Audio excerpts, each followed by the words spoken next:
You name it, we've lived it. And are living it.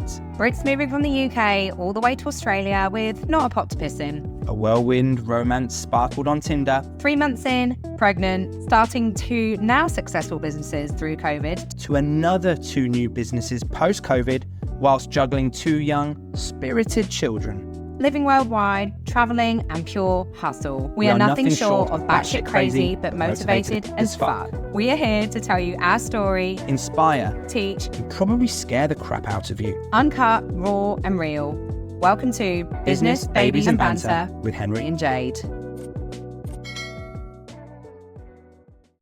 Good evening and welcome to Business, Babies and Banter. This is episode 2 of, what's it called?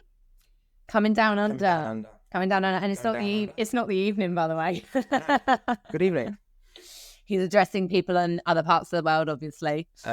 No, so the first episode that we did was obviously talking about Jade's journey and how she got here. If you switched off halfway through, I don't blame you because it was a bit boring. Thanks. And maybe it was your non-powerful question. You wrote the questions out. Fuck off. But no, guys, today we're going to be talking about the Henry George and about, his journey coming into Australia. It's funny because we actually met here. And so we get that question a lot, don't we? People are like, so did you guys come over together? Because they're both English. I'm like, actually, no. And the story of how we met is going to come up on episode 3. Fucking killer. Not one to miss. But yeah, we came completely separately. They had a semi-similar journey. So, Henners, what's your name? Where'd you come from? No. What were you doing? What were you doing before you came to Australia? Where were you at? And how did it occur that you ended up in the land down under? Well, I was doing a plethora of things, really. I wasn't sure, like most people, wasn't sure what I wanted to do or what I was supposed to do. I was primarily working at a shooting ground. So in the UK, we do a lot of shooting. We shoot pheasants, partridges. Remember when I said peasants that time? We shoot pheasants, pigeons. There's a bit of hunting that goes on. So I was a clay pigeon instructor. So I'd take people around, teach them how to shoot. So I owned shotguns. And that was sort of what I did. And I did it from when I was 15. So I was working outside, a lot of hard labor, but also working with people. So I learned a lot of good people skills along the way. And obviously a hard day's graft. Being outside in the English weather from 6 a.m. till 6 p.m. isn't for the faint-hearted, which is why we moved here. Which is why you moved here. I came just on the whim. So yeah, I was doing a bit of clay pigeon shooting. I don't know if I think I've told you this once before. I was also worked at a bingo place. So my friend used to work at a place called Mecca Bingo, and he would work doing the bar. And then I went there, but because I was such a good talker, and I was like charming with all the old ladies, they put me on the stage. So I used to be on the stage telling, calling the numbers, and they're like, yeah, bingo. Can you imagine Henry on the stage doing bingo? Yeah. Oh my God. This was in the days before an iPhone. So I don't have any footage of me doing it, but on God's honest truth, I used to work. So I used to work at a bingo place during the week, and I always used to do the shooting. So that's what I did as a job in the UK. And I didn't go to university. Got kicked out. I got kicked out of school when I was 16. In school, in England, we have GCSEs, and then we have A levels, and then we have uni. So I was kicked out in A levels. So I was like 17. I'd finished school, was doing the extra studies, and I got booted out of the school that I was at. Why did you get booted out, Henry? I was on a lot of final warnings, and I set the fire alarm off, and a bunch of other stuff. But I had to then sell myself. I had to basically go and find a new college, a new school to go and finish my A levels. So I had to. My dad said to me, he was a bit strict. He was like, "Look, if you want to continue and you want to get good grades, you've got to go and find a new school. Do it yourself." So I called around all these different colleges and had to basically plead them and sell my way into taking me on to finish my final 2 years. So that's what I did. I didn't go to university. A lot of my friends went to uni. And that's sort of what led me to coming here. And then what was the pivotal point that made you actually leave? So you've done all these things, you're swinging and probably banging all the old ladies at bingo. And then what was the pivotal point that actually made you decide, I'm going to go to Australia? I think it was just more so being at home when all my friends had gone to university, feeling a little bit lost, feeling a little bit like, what am I supposed to be doing? Because even though I was making good money, I was having fun, I knew it wasn't what I was supposed to be doing. So I think obviously I was quite down, and there were times when my parents could see that I was frustrated and upset, and they just said, you know what, go traveling, you need to travel. So I sold my shotguns, I sold all my stuff, and within a few weeks of having the conversation, I got a ticket booked.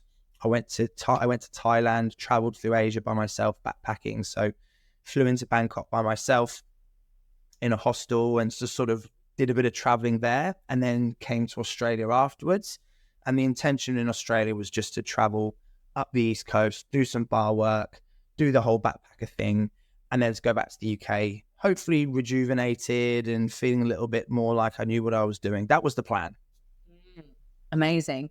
And so you went traveling. Tell us a bit about traveling as well, because I didn't even know all this story. Like, where did you go? What did you do? How long were you there? So I actually did some of my traveling I did by myself. So I would go to Bangkok and just explore, and you meet people in hostels and just exploring, eh? Look, I didn't get tricked by a lady boy, but I learned very quickly who the lady boys were. Anyway, so we went to Bangkok. We was in Bangkok, and I met loads of great people traveling. And when you're young, you just basically go out and get pissed all the time, have a good time. And I then did a tour. So I was part of a tour group. We went all through the north of Thailand to Chiang Mai. We rode on elephants. We lived in the jungle for a few weeks. And then we went through the islands, did a full moon party. So the full moon parties are pretty wild. And back then they were massive, hundreds of thousands of people on the beach and getting up to all sorts of mischief. And yeah, it was a bit of a blur, really. I don't really remember too much, to be honest. It was so long ago, but it was so drunk, probably. It was good fun. It was good fun. Yeah, amazing. So Australia was part of this plan, right? So you went to Thailand, did all the things, and Australia was a stop on the travel, but it was never the intention to stay. Is that right? Correct. So I had a return ticket, and the intention, my return ticket was, I think, must have been from Brisbane. So the intention was that I flew into Sydney. I was going to work in Sydney. Then I was going to work my way up the East Coast. They had a bus. What was that bus called that went up the East Coast? Greyhound. Yeah. So I had a Greyhound ticket. Never fucking sat on a Greyhound. I was supposed to go up the coast on the Greyhound. I was going to just bar work my way up. And then when I got to Sydney, they had this thing called an RSA. I was like, I'll just walk into a bar and get a job. Like, no problem. And they're like, no, you have to sit down and do a course. Well, I arrived in Easter, and there was a public holiday. And you know what Australia's like? Friday's a public holiday. You got the weekend, you got Monday. So I'm like 5 days of not being able to do anything or apply for a job because I had to do a fucking course. And just for those that don't know, an RSA is a responsibly serving alcohol course, right? And in England, the bar manager has to do this, and then the rest of the staff can just work. But in Australia, they're really stringent on everything. Like, you need a fucking certificate to wipe your ass in, like to make coffee, to do any basic job. Every single person has to do this. So yeah, hospitality is like hectic. So that was the plan, but it never ended up happening. Long story short, I missed my flight back further down the line. It's not like you. You're really organised. But I think it was subconsciously, I think it was intentional. I knew there was a flight. I just didn't want to do it. I just knew I wasn't going to get on it. So it was your plan all along? It was my plan. No, it wasn't because you were hungover or disorganised or flapping. Or... No, I think I realised at some point, I was like, I don't really want to go back. And therefore I just sort of neglected the flight. And then when I realised I needed to check, it was too late. So just to clarify, it was your flight back to England you missed? Yes, Brisbane. Are you kidding me? No. Who misses a flight back to Europe? Like, who has that lack of responsibility? They're like, oh, I'll just lose the flight. It was conviction. I knew if I didn't have a flight back, I had to stay and I had to make whatever it was work. I didn't even know that's part of the story because the anxiety. So, all right. So you missed your flight. You're in Sydney. You eventually, I imagine, do your RSA, right? No, never did it. Yeah. So we're in Sydney. We're walking around, and with a bunch of English people, we're like not knowing what's going on, just exploring. We'd only been there for a few days, and we're walking around Central Station, and this English guy jumps out. He's like, "Hey guys," and he's like selling stuff on the street. You know, there's people that jump out and try and chat to you and try to. The worst. But wankers, all of them. You walk all the way around. Yeah, trying to avoid them. Anyway, I became one of them. So he jumps out at me and had a chat, and he was obviously finding out where we were from, telling us about what he did, and he was like, "Yeah, we would go out to the streets, we go to shopping centers, we do these things, and we talk to people, we sell them things, and we make, this is how much money we make." And I was like, "That sounds pretty cool." And there was about 4 of them. They were all chatting to people, having a laugh, and I was like, "Do you know what? I'd much rather do this than work in a fucking bar, and I can start on Monday." So I went for an interview on Monday. I went straight in there, and I walked into the office, and this is like a sales office. It's a sales company, and they're all in suits and stuff. And obviously, I'd just come from Thailand. I'd only been there for 4 days. I didn't have any smart clothes. I said, "Sure." So I came to this office in a singlet, shorts, and Birkenstocks, and everyone was in suits and ties. It looked like a right twat. But nonetheless, I got the job. That's so funny. I actually had no clothes either when I arrived, and I didn't say it in episode 1. And I had to all makeup because I came from Cambodia, and I had to knock on the hostel doors and request mascara and some straightening irons. And I asked the lady in the street, "Where's the cheapest place to buy clothes?" And I got some flat clothes from Cotton On. Yeah, I went to Kmart. The guy said to me, he's like, "Look, to be honest, they're really upset about you wearing in here, and they only did it because I said to them that you just got here, but you really need to go and get some black clothes." So I went to Kmart and got some shirts, trousers. Oh my God, that's so funny. And I love how you thought it was like a really cool, important role, just because everyone was wearing suits, but actually you were the bottom feeder of the sea, and you were never going to step a foot in that office ever. You were actually just going to be on the freezing cold streets anyway. Well, no, we went into the office every morning. So obviously it's a sales company. We were doing charity sales. So it was like signing people up to monthly donations. But actually, ironically, the way that the companies were structured is they had extensive training every single morning. So every single morning there was a morning meeting. There'd be training, one-on-one training, group training, sales training. There was the actual education that we got was quite significant, and they treated it very professionally. That's really cool. Like, you wouldn't actually imagine, when you see these poor fuckers on the street, you wouldn't think that that's the kind of environment that they're in. Would you say that that was like a real pivotal point as well in, where you are now, looking back, being in that environment and getting the training? And then, of course, I'd love to know more as well about the actual on the ground, how it happened. So it's commission only. So we didn't get paid unless we signed someone up. So if you sign someone up for $40 per month as a donation, you got paid, I think, $80. So you got double what you signed them up for. So if you were doing high amount of sales, you could do $500, $600, $700, $800, $900 in a day. So some of these people, when you walk past them, they're like, "Get a fucking real job." You're making more money than what they're making. Legitimately, we were making $2-3 grand a week. We were making some serious money at the time. I think it's changed now because of the stigma of it. But back in the day, it was very lucrative, and the companies that were doing it were making some serious money. The charities got fuck all money, basically. The companies got a lot. It was a bit dodgy, but hey, it was a job at the time. Dodgy's your middle name, isn't it, mate? Wheeler and dealer. So, what you wanted to know? So, obviously the training was brilliant, and it would have given you so much confidence. Yes. And I think it takes some balls actually to do a job like that. And I think, how this is translated to who you are as a businessman and all the things today and how we made Privé succeed. It taught some fundamental skills, obviously sales skills, recruitment, leadership, building a team, training, but also fortitude and work ethic, like to stand out in the street and to be told no hundreds and hundreds and hundreds of times a day. So we had a sort of a rule of thumb, so a law of average, where you would pitch 10 people and 1 would sign up. So if you said your spiel to 50 people, you might get 5 sales. So you had to work really, really hard and work the numbers and just take the no's. So handling rejection, which a lot of people struggle with, was something that became second nature. Just understanding to stick to systems and procedures, and understanding that just do the numbers, do the role, stick to the process, and the results will come is a big thing.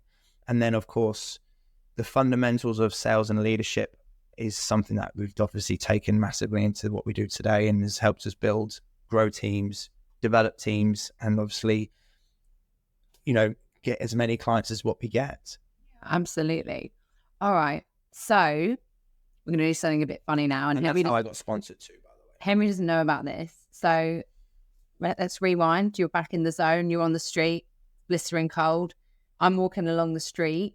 How would you stop me? So I'm walking along. I'm just doing my thing, and you're trying to get my attention. What would you say? I would usually to get someone's attention, I'd usually say something cheeky about what you were wearing, or all right, do it. Role play. I'm walking down the street.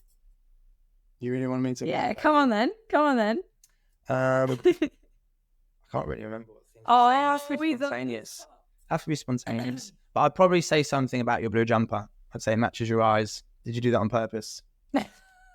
Basically, he flirted and only actually acquired female leads. No, I did a lot of blokes too. Yeah. A lot of it isn't down to what you say though, and this is the thing with sales, which is what we learn. It's actually down to body language, tone of voice, eye contact, and your energy that you give off through your body language, through your tone of voice, through how you move, is actually plays a more of a significant part than what you say. And that goes with everything in terms of sales and human communication, as you know. Oh, yeah, 100%. I think it's 80% is all in the body language, isn't it? Which is eye contact, like actual positioning, energetic feels. He said 70% body language, 20% tonality, 10% what you say. Yeah, it's crazy, isn't it, when you think of it like that? And so you get to Australia, you've done your traveling, you end up staying in Sydney. Obviously, you're not in Sydney now. So at what point did you stay in the charity company? When did you end up in Melbourne, and how did your career progress? So they had a Sydney office, a Melbourne office, and a Brisbane office, and we did a road trip to Melbourne to meet the Melbourne team. I think they wanted to increase the Melbourne side of things. So when I moved, I came to Melbourne for 3 weeks, met the Melbourne team. The Melbourne team was loose. There was so much going on. They would party like mad. They were always getting drunk on a Friday, and it was good fun. So I decided that I'd like to stay in Melbourne.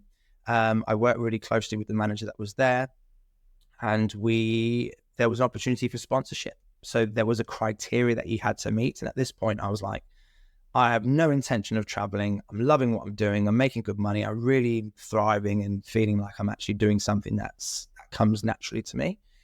So my intention was to try and get sponsored, which you had to build a team. So you had to teach people how to do the job, how to sell on commission only, reach a certain criteria, a number of sales in a week, over a consistent period of time. And I didn't actually do that in my first year, which is why I had to go and do farm work. Farm work. Okay. So tell us about that. And just for your guys' clarification, because actually loads of Aussies have no idea they're like, what do you mean farm work? So anyone, I think it may have changed recently, but for many, many, many years, if you weren't sponsored and you were on a working holiday visa, you got 1 year. So you sign up, get the visa, easy as, right? But then to get your second year, which you're 100% eligible for, you have to do 3 months of farm work, 82 days. Agricultural work. So it could be fucking picking apples, Bananas, like milking cows, anything to do with agricultural work, right? And so they would get all these Brits, Irish, Scottish, which is so unethical actually when you think about it, because Aussies could go to England, you get 1 year and then you just reapply for a second year. But they were basically utilising all these backpackers to do the jobs that no Australian would ever want to do for next to zero money, in really awful conditions. So tell us about, you missed the target. You're like, right, I'm going to go and do farm work. Yeah. How did that happen? What did you do? Well, I sort of ran my visa to 90 days. So I was very limited in terms of my options and what to do. But I'd met a girl who worked at a hostel that I used to stay in that knew a farmer, and one of her side hustles was she'd take backpackers to the farm and provide workers for this farm. It was in country Victoria. So I was like, look, fuck it, I'll do it. I went there, 40 of us in a barn. So really hot during the day, freezing cold at night, yoga mat in a tent on the floor, shit conditions, snakes, rats, all that sort of stuff. 1 toilet, 1 shower between everyone. It was pretty horrendous. And we would be picking apples and pears. So we'd have to pick. We'd wake up at 6 a.m. They'd get you out into the orchards at 6 a.m. on the tractors, and you'd have a massive, like, huge bin. I'm not talking like a wheelie bin. I'm talking like a crate, like massive crate. And you'd have a little bag over your shoulders. You'd have to go up the ladders, pick all the apples and pears, and then put them in.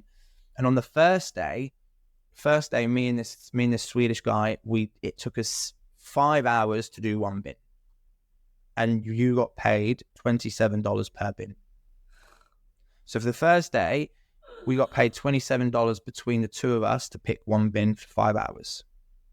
But by the end of it, because obviously we got so good and we got, used to it, we were doing 5 bins each. So we were making $150 a day or whatever it might be, but we were like fucked working in the heat. It was hard. And ironically now, obviously, when COVID happened and there were no backpackers, it's interesting because the farmers, there was a big thing in the news that the farmers and agriculture, they really struggled to pick the fruit in time because there were no backpackers. There was no one in the rural areas to do the fruit picking, and because the pay was so low, local Australians, it's not a job that they wanted to do. So there was a huge problem and a shortage in a lot of supply chain because of that. Yeah, that's incredible. And so I imagine, obviously, you got your second year visa. So when you finished the traumatic farm work, what did you do? Like, did you have a bit of savings? Did you then go back to your old job? Did they uphold the job for you? Well, I mean, unfortunately, towards the end of it, my grandma died and I couldn't go back to the funeral because if I left Australia and left farm work to go back to then come back, I wouldn't have completed the amount of days and I'd have lost them, which is the second thing. So what I decided to do was just to stick out the whole farm work time. I missed her funeral, but then once the 82 days had passed, I went straight back to Melbourne and then just continued working where I left off.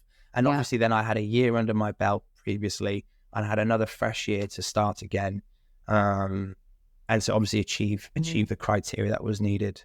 And so throughout that period, you were with the same company? Same company. All the way through to sponsorship? All the way through. And so the sponsorship, when you were sponsored, I'm imagining you were off the streets at this point, right? You were sponsored on the street. Shopping centre. So I think once I was sponsored, you upgrade from the sidewalk to the shopping centre.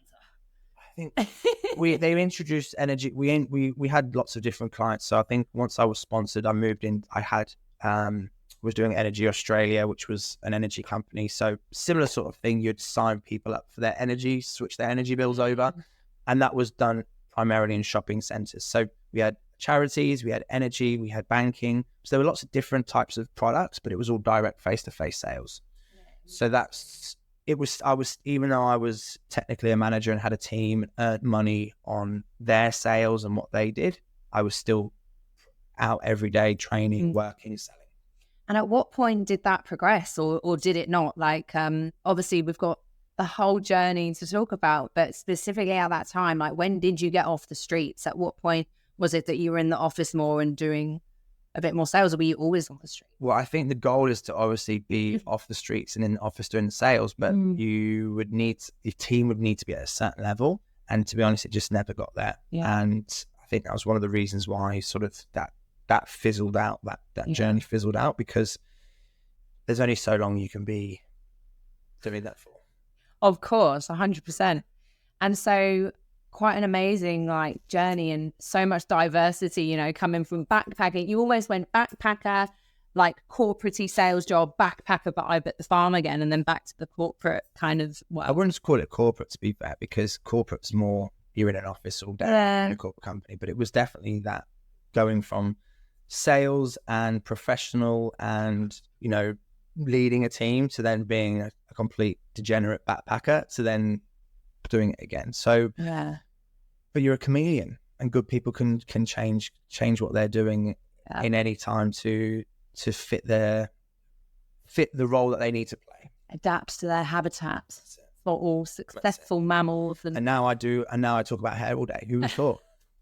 Honestly, it's actually the funniest thing when we were training him to do that. And so, Henry, based on your story, which is so unique and diverse to mine, but at the crux of it, it's like we both came over, no idea what we were doing. It was off a complete whim and it wasn't planned, and we just carved our way to be anything and to survive in this country. But if you had tips based on your unique journey for someone that was thinking, I want to go to Australia, but I don't actually, because I obviously came with a trade and you didn't. So if you were speaking to somebody that was listening that was in exactly your position, that didn't actually have a specific diploma, qualification, trade, and they were thinking about it, what would your recommendation be? Just do something new experiences. I think the biggest thing when you're young, and this is something that people say, but it's so hard to implement, is that you can't go wrong because you're young. You can literally try and do whatever it is you want to do. And if it doesn't work, it doesn't matter, because you're going to learn new experiences. So people who do the same thing, leave one country, come to another, do the same thing, they're not learning anything new. They're just doing what they were doing before, but in a different location.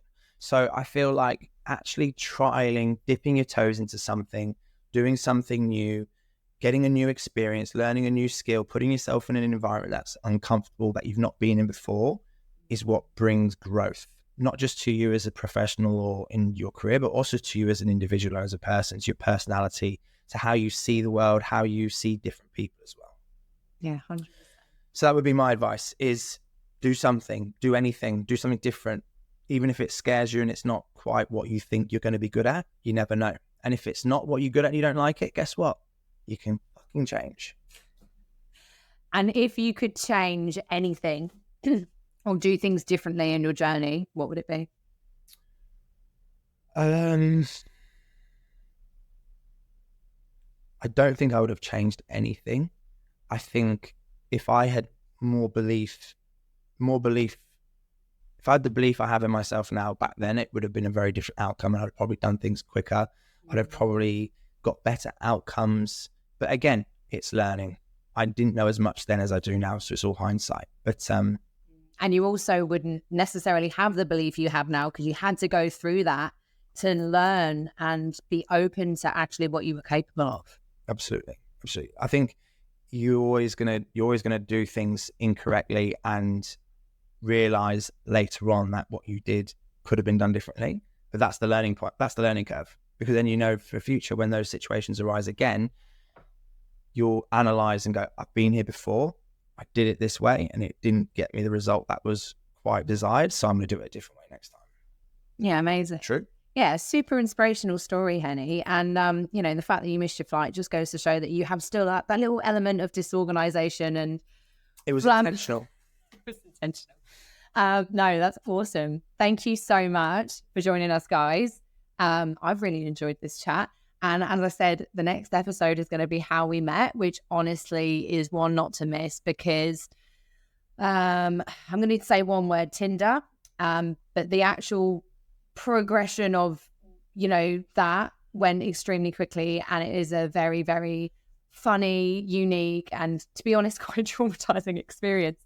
So make sure you tune in for that. And we can't wait to speak to you soon. Bye, guys. See you. Thanks for listening. And hopefully laughing. Be sure to leave us a review. And if you're into the madness, check out the links below to follow our day-to-day journey. Stay tuned for the next episode.